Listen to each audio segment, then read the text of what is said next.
The 3rd of March, 1924, is a date etched in most Muslim minds.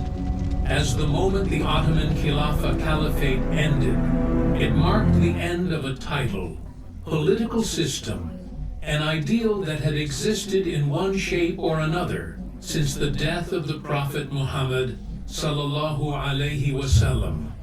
Many modern-day Muslim majority states were created out of the collapse of the Ottoman state and its replacement with a Turkish nationalist state. In that sense, the end of the Ottoman Khilafah is a major event in Muslim history. Beyond that significance, however, there is a great deal to disagree, debate, and learn about the Ottoman period of Muslim history, and it is certainly fascinating. The Ottoman rulers held the title of both Sultan and Caliph. The rule and sultanate lasted 624 years. The House of Othman first was a hereditary dynasty, and the Sultan was an absolute ruler over the Ani Ottoman state. The Sultan was also the supreme military commander. The House of Osman ruled from 1299 to 1922, when the office of Sultanate was abolished in a vote by the Turkish General National Assembly, TGNA. The position of Sultan existed before the title and functions of Caliphate were adopted by the Ottomans. As early Ottoman rule expanded into wider territories, it assumed the functions and roles of those it conquered. Some Ottoman sultans had already started to claim the authority of Caliphate from the Qalis of the Malu Sultanate of Cairo. However, after the Ottoman Sultan Salim, the first defeated the Malu al III. In 1517, the office title of Caliphate was also transferred to the Ottoman Sultans. Others in the Muslim world argue it was taken by force. The sultans, therefore, also became caliphs, as had been the case among other dynastic rulers. The Ottoman position of caliphate was formally abolished on 3rd March 1924, after a long debate and vote at the TGNA. However, any serious reading of history would conclude that the last caliph who had political authority was Sultan Abdul Hamid. The second, the three that came after him, Mehmed V Rashad, Mehmed VI Wahiduddin, and Abdul Majid II had nominal political roles and were in fact constitutional monarchs or figureheads, stripped of their authority. They cannot be described as rulers, let alone CLEs. The real story of the end of Caliphate is the story of the rule of Abdul Hamid II and his valiant attempts to save both the Ottoman state and the Kate over 33 years, which ultimately ended in failure. It is also the story of a Europeanized military, administrative and upper ruling class who turned against their ruler and traditions for what they believed to be modernism and progressive European ideals.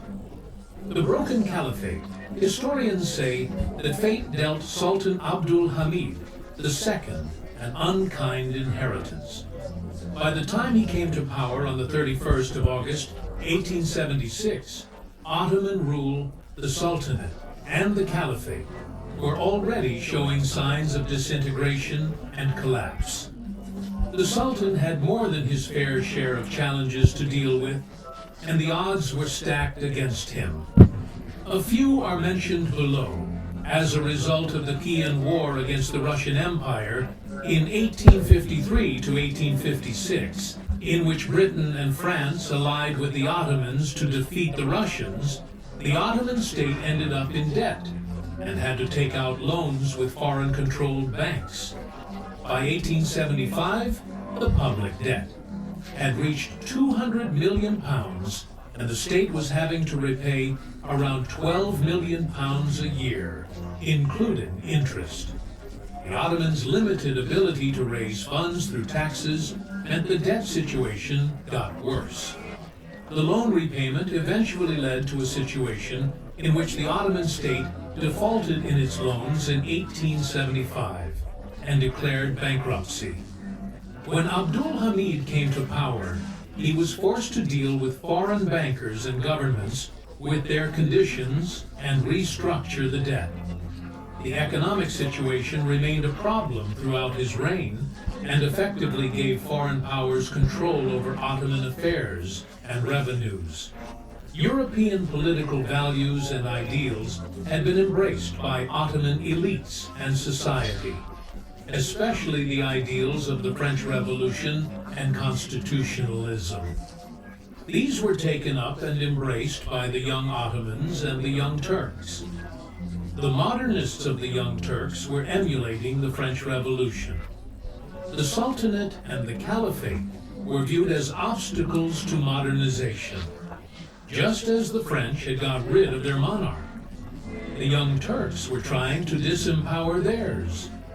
Much of these modernist political reforms had already taken place with several edicts before 1876. Sultan Hamid was not the preferred choice of the reformers in the administration. His brother, the liberal French-speaking Murad V, had been their choice. However, after a rule of only 93 days, Murad had to be replaced due to mental illness. Sultan Abdul Hamid came to power in 1876. It was the result of an agreement with Midhat Pasha and the reformers to introduce a European-style constitution, parliament, and elections. While retaining the role of the Sultan as a constitutional monarch, he had no choice but to agree. Had he not agreed to it, he would likely have ended up meeting the same fate as his uncle, Abdul Aziz, who had been assassinated. This shows that the locus of power had already shifted away from the Sultanate. While the Caliphate had not really been used as a rallying force for some time, it was a shift that Abdul Hamid would try and reverse during his reign. In the end, he was only able to delay what seemed inevitable by 33 years. His own views were neither nationalist nor based on Western notions of polity. He was committed to Islamic Sharia rule, the Caliphate, and the Ummah. This becomes evident in his policies and politics. Most historians recognize his politics were very much Islamically orientated and refer to this as a pan-Islamic agenda. He was known by Muslims and ulama at the time as Ittihad al-Islami, Muslim unity or unification. This is not to say that Abdul Hamid was not committed to reforms in other areas where Ottoman society had fallen behind the West, such as military training, skills, and techniques, infrastructure development, the sciences, and education standards. Much progress was made in these areas under his rule, including the construction of the Hejaz railway line, the first Ottoman constitution and parliament. On taking office, the Sultan's first challenge was introducing the constitution and parliament of the Ottoman Empire, which he had agreed to while retaining power as well as internal pressure for the reforms. There were external pressures from European countries for the Ottoman to reform primarily to the benefit of Christian communities in the Ottoman Empire. The period of 1876 to 1878 is commonly known as the First Constitutional Era. The European-style constitution, introduced on the 23rd of December 1876, was the first of its type in any Islamic country. The Sultan, however, retained some executive powers, but his role of caliph was reduced to defender of the Muslim region, in the same way as European monarchs were defenders of the Christian faith. All Ottomans, irrespective of religion, were now legally equal citizens of a state and had personal liberty, as long as they did not impinge on the liberty of others. The Sultan's powers were akin to a form of constitutional monarch. There was to be a bicameral parliament. an elected lower house and an upper house appointed by the Sultan. There were no political parties as such, but deputies were elected to the parliament. The constitution was drafted by the young Ottomans and Grand Vizier Midat Pasha between February to March 1877. Parliamentary elections took place. On 19th March, the first ever parliament was inaugurated with 115 deputies, 67 Muslims, 48 non-Muslims, 44 Christians, and 4 Jews, comprising 14 different nationalities. The Constitution and Parliament were generally celebrated as a victory, equal to that achieved in the French Revolution. On the other hand, some ulama and Muslims view the Constitution and Parliament as a violation of Islam and Sharia law. Sultan Abdul Hamid himself had no real commitment to a Western-style constitution. He saw it as a violation of his authority in Islam, so he eventually dissolved the parliament, reinstating Islamic rule as Sultan and Kili. In 1878, MHA Pasha was sacked and went into exile war with Russia a year into office. Sultan Abdul Hamid was faced with war. Russia declared war on the Ottomans in April 1877. Russia mobilized huge support forces from Christians in Romania, Bulgaria, Finland, Caucasus, and Armenia against an Ottoman army of 100,000 men. Heavily outnumbered, the Ottomans were not able to stop the Russian advance. Facing defeat, the Ottomans offered a truce on 31st January 1878. Britain, more concerned about a Russian takeover of Ottoman lands in Europe, intervened to support the Ottomans and put pressure on the Russians to accept the truce. However, the Russians continued towards Constantinople. The Ottoman Empire was now on the brink of a Russian occupation. The British then sent a fleet of its warships to threaten the Russians and stop their march to Constantinople within 10 miles, which did indeed stop their advance at San Stefano. Had it not been for British intervention, the Russians would have taken the capital and ended Ottoman rule. Eventually, the San Stefano Treaty was signed on 3rd March 1878, followed by the Treaty of Berlin. The net effect was that the Ottomans had lost much of their European territories and Christian communities. Romania, Serbia, and Montenegro became independent. Bulgaria became autonomous, and the Armenian desire for independence was placed in the hands of the European powers.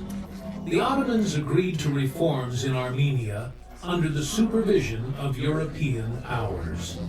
The Armenian population were now to become a permanent rebellious problem for the Sultan and the Ottomans, culminating eventually in accusations of genocide against the Ottoman state in 1915. This war left the Ottomans economically broken and dependent on bankers and European powers for survival. The latter now had a great deal of influence in the affairs of the Ottoman government. British help came at a price. Administration of Cyprus was handed over to Britain in 1878, and Britain sent troops to Egypt in 1881 to help put down the Arabi revolt. Britain was effectively now in control of both these Ottoman territories, which they eventually annexed in 1914, when the Ottomans joined the Germans in the First World War. The French had already invaded Algeria in 1830 and occupied Tunisia in 1881. The East India Company had handed control of India to Britain in 1858. The Ottomans had been powerless to stop the colonization of the Muslim world that had occurred during their rule. However, the Ottomans had devoted a great deal of political energy, resources, and military manpower to keeping Christian communities under the rule by force. The consequence of those efforts and wars in Europe was that it broke the back of the Ottoman state and led to a neglect of its Muslim territories. Ottoman experiences of war in Europe probably shaped Sultan Abdul Hamid's subsequent approach and policies. He recognized that diplomacy, not war with Europeans, was the best option, and that the Ottoman army needed modernization. He realized that the Muslim territories were genuinely committed to the Caliphate, and that he needed to reorient his policies towards them. He also realized that adopting reforms to keep Christian communities and the Europeans happy was not the way forward, and that he should refocus the empire's reforms towards Islam in the Muslim world. The last stand of Abdul Hamid, the demand for restoration of the constitution and parliament, continued among the liberals and reformists, among the Ottoman ruling class. The Committee for Union and Progress, CUP, which started as a secretive political party, was now at the forefront of instigating demands for change. The Unionists in the Ottoman Third Army, based in Salonika, rebelled against the Sultan in July 1908. A military coup was in progress to bring about the reforms demanded by the coup leaders, and it was the start of what is widely known as the Young Turk Revolution. Realizing he would be overthrown, Sultan Abdul Hamid capitulated to the demands of the coup leaders on the 24th July. This was the start of the second constitutional era. While the Sultan retained his position in some authority, real power had now been transferred to the Committee of the CUP, and the Ottoman Parliament. It also started a period in which political parties were formed. Towards the end of 1908, elections took place for the new parliament and the CUP. The main force behind the coup and revolution had 60 seats. The 288-seat parliament contained a variety of representatives of ethnicities from across the empire, which only led to the rise of ethnic nationalist sentiments. The parliament first met in January 1909, but gradually descended into chaos and factionalism and could not effectively govern. Sultan Abdul Hamid and those loyal to his Islamic politics in the army and among the religious class then attempted a counter-revolution demanding the restoration of Islamic rule and restoration of power to the Caliphate. Forces led by Sultan Abdul Hamid II, together with religious students, started a counter-revolution on the 13th of April 1909, known as the 31st of March incident. By April 24th, the counter-revolution had been defeated. Sultan Abdul Hamid had been overthrown, and his brother placed as Sultan constitutional monarch, while retaining the title of Caliph symbolically. There were now two caliphs, the real one imprisoned in Salonika, and the other a mere figurehead. This symbolic caliphate gave legitimacy to the cup and parliament, and eventually to the military dictatorship of the three pashas who led the Ottomans to the disaster of the First World War in an alliance with Germany. It was Mehmed Talat Pasha, Ismail Anver Pasha, and Ahmed Jamal Pasha, the triumvirate, who entered an alliance with Germany, which led to World War I. The alliance with Germany did not contain the signature of Sultan Hamid V, who was technically still the commander of the Ottoman armed forces. After defeat in the war, the Young Turks no longer needed the fig leaf of either a symbolic Sultan or Kali. Had the Ottomans remained neutral in the war, or allied with Britain, the Ottoman state may well have survived. In conclusion, the Ottoman Caliphate ended in April 1909 with a final defeat of the last caliph, Sultan Abdul Hamid II, not the 3rd of March, 1924. Abdul Hamid was a prisoner for the rest of his life. He died in custody at Beylerbeyi Palace. On 10th February 1918, his crimes were for attempting to preserve the Caliphate and Islamic ruling. He was a prisoner and victim of his own people, and rising nationalist, liberal, Western politics among them. It is perhaps time to recognize him as a shaheed and correct our understanding of this period of history. It is also time to stop blaming Britain, the Arabs, or Jews for the end of the Ottoman state. Ultimately, the Ottomans themselves put an end to their own sultanate and caliphate. The Ottoman Caliphate is also often blamed for the Armenian side of 1915. This side occurred under the rule of the three pashas, all of whom were involved with the nationalist Young Turk movement, not Islamic movements. Perhaps the sad story of the end of the Ottoman Khilafah is best summed up by writer and historian Ahmed Rasim. He had been a well-known critic of Abdul Hamid during his life, but after the Sultan died, wrote the following words: "If not you, but your dead body becomes our Sultan, it is acceptable. Even if your coffin ascends on the Ottoman throne, it will be better than now."